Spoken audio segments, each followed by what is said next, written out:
Last কথাটা ছিল তার ওয়াইফের উদ্দেশ্যে যে আমার মারে দেখে রাখিস, আর আমার বাচ্চাটাকে কোলে নিতে পারলাম না, এটা আমার খুব কষ্ট লাগে।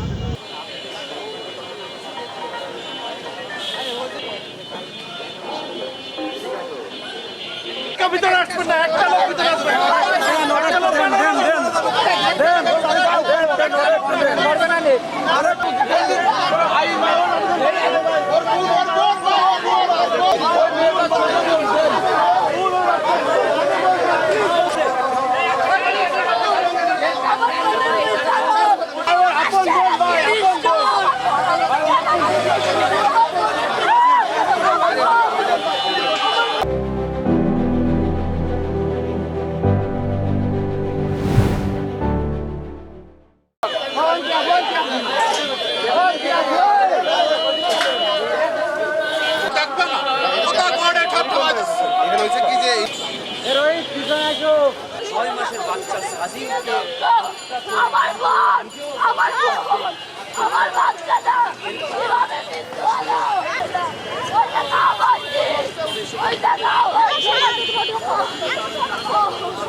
আপনারা কেমন তা সে তো খুনি না তারপরে এইভাবে জেলে কেন আটকে রাখছে তার স্ত্রী কষ্ট সহ্য করতে না পারে। আমার বোন, আমার একটা ভাগ্নে আত্মহত্যা করছে, কত কষ্ট নিয়ে মরছে।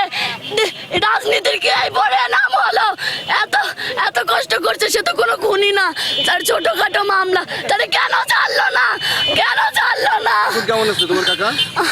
আমার ভাইয়া, তার আমি দুলো ভাই না, আমার নিজের ভাইয়ের চোখে দেখতাম, সে তার কোনোদিন কাঁদতে দেখিনি। যে মারা গেছে সে হচ্ছে আমার ভাস্তি, আর তার একটা মাত্র ছেলে শেহজাদ।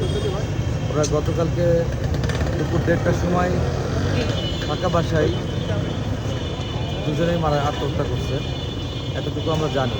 পোস্টমর্টম পরে লোকমুখে জানি।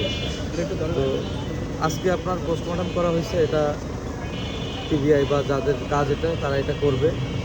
তবে মানবতা জিনিসটা এখন আসলে নাই দেশে।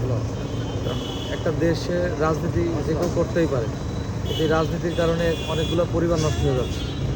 তো সেক্ষেত্রে আমরা পরিবার থেকে চাইছিলাম যে তাকে প্যারোলে মুক্তি দিয়ে অ্যাটলিস্ট তাকে জানাজায় অংশগ্রহণ করে সে তার বউ বাচ্চাকে দেখুক।